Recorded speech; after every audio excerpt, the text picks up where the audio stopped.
సిగ్గుందా అని మాట్లాడుతున్నా నేను. కేటీఆర్ కు సిగ్గు శరం ఉందా అని అంటున్నా. వరి వేస్తే ఉరి అన్నాడు, వరి వేస్తే ఉరి అన్నాడు. ఎవరిని కూడా వరి వేయనీయలే.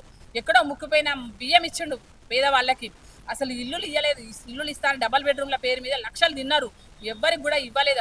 డబల్ బెడ్రూమ్లు ఇవ్వలే. మేము ఇస్తున్నాం. ఈ రోజున సన్న బియ్యం ఇస్తున్నాం పేదలకి.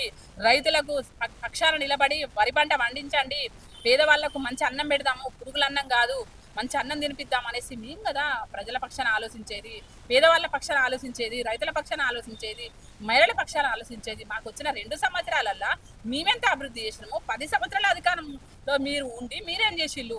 మీరు బాగుపడ్డారు.